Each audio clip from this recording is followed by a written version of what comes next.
Hey, what's going on? Welcome to another edition of Me Like Not Like.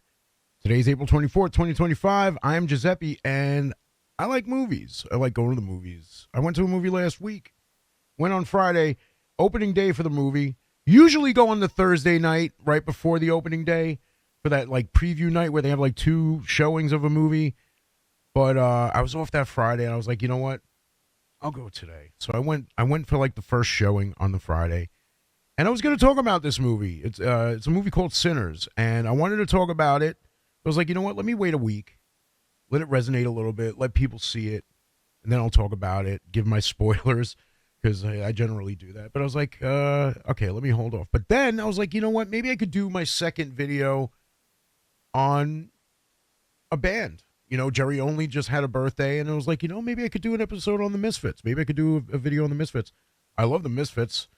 Seen them quite a few times, different iterations of them, of course, but I was like, you know what? Yeah, maybe I'm going to do that tonight. But then on my way home tonight, on my way home from work, I'm on the train, and I get a text from a buddy of a screenshot that someone posted that Lar Park Lincoln passed away. Lar Park Lincoln was Tina on Friday the 13th, Part 7. I was like, nah, this can't be true.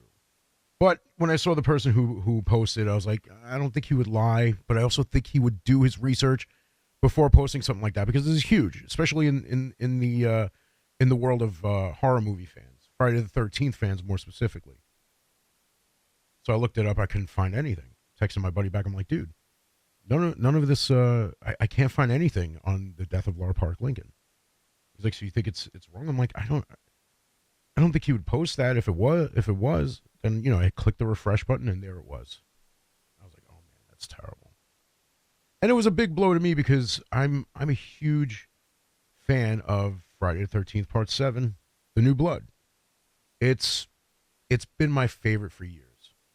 You know, it was the first Friday the 13th movie that I ever saw, and it just stuck with me forever. You know, you had Terry Kaiser as Dr. Cruz. He's well known as Bernie from Weekend at Bernie's. Obviously, like I said, Lar Park Lincoln. And it was Kane Hodder's first Jason role. First time he played Jason in a full-length Friday the 13th movie. So, when this movie came out, 1988, that's 37 years ago, 2025, yeah. Roughly 37 years ago. Like I said, it was the first Friday the 13th movie that I ever saw. You know, we had a friend who lived across the street, and she was getting us into, like, the horror movies, you know, because, like, we had already seen, like, Poltergeist, stuff like that, you know, Psycho. I mean, like, I saw bits of Psycho because I ran out of the room once the shower scene hit with the the music itself scared the hell out of me. Family members tried numerous times at that point to try and get me to watch The Exorcist. Try locking me in the basement. I'm like hiding behind behind the couch and everything. But when this movie came out on VHS, our friend, my sister's friend, you know, I was about 7 or 8 years old. My sisters were a little older than me, not like teenagers. They were, you know, I was 7 or 8. So one of my sisters was 9 or 10, and the other one was 10 or 11, and my younger brother was 6 or 7. So she was able to get her hands on Friday the 13th Part 7. It was the new one that had just come out on VHS. Some people might remember what a VHS is. And she brought it over, and, you know, we sat in front of the TV and watched it, and I was just so amazed by it. You know, you got this girl, you know, it opens with her, Tina as a young girl, and her father and mother are having an argument, and he's getting a little abusive. So she runs out onto the dock behind the house, and her father runs after her, and she gets in the boat. She's, you know, floating away, and the father's on the dock trying to stop her from doing that, and she uses her telekinetic powers to kill him. She drops the dock, and he just falls in and drowns and dies. So years later, you know, she's dealing with what she did. You know, she has these powers, and this Dr. Cruz tries to get it out of her. She does little things like sets a matchbook on fire, stuff like that.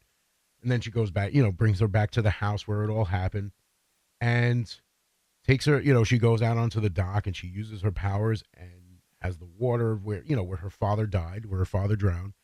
Water's bubbling up, and guess who's there? Jason. That's where Jason drowned from the previous movie. So Jason rises.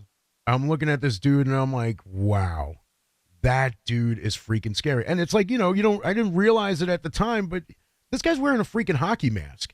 How is a hockey mask scary? But it was. You wouldn't think, especially in the 80s, like the type of hockey mask that they used, basically what Jason wore in the movies. That was a hockey mask. That was supposed to protect you from hockey pucks if you were a goalie. And it never occurred to me. It's like, yo, that's a freaking hockey mask, and it's used now as a symbol of horror.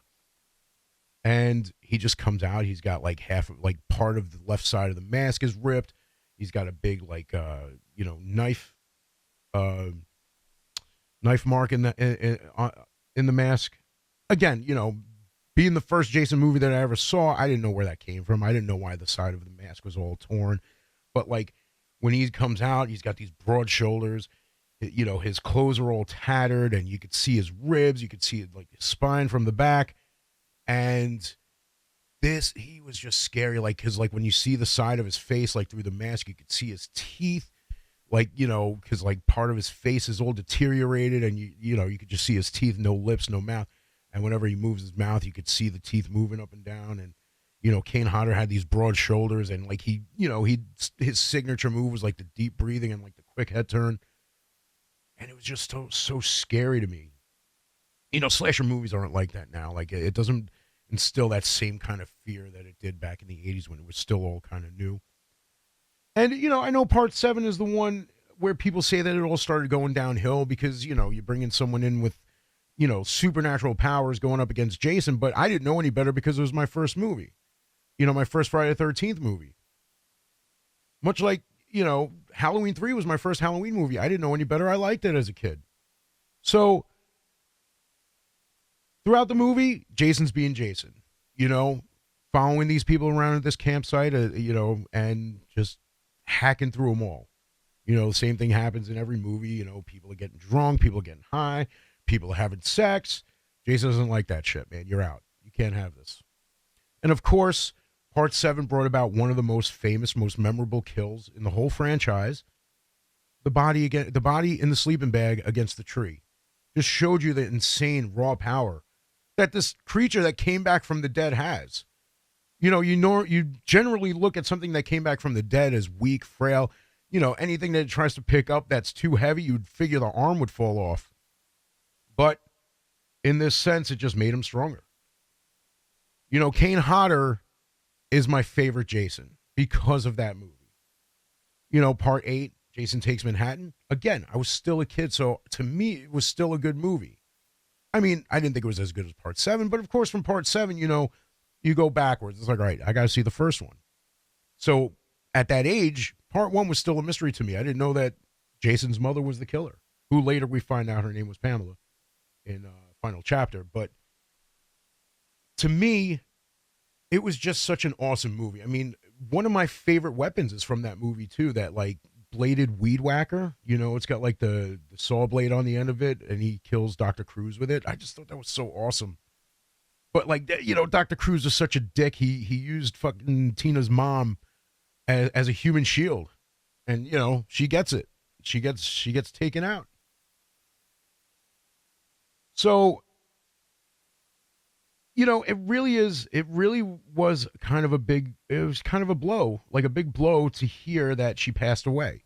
I was looking up, I was reading some of the stories. I haven't found much on what actually, the cause was, but there was, apparently she was suffering from breast cancer. She was battling breast cancer, I should say, for some time.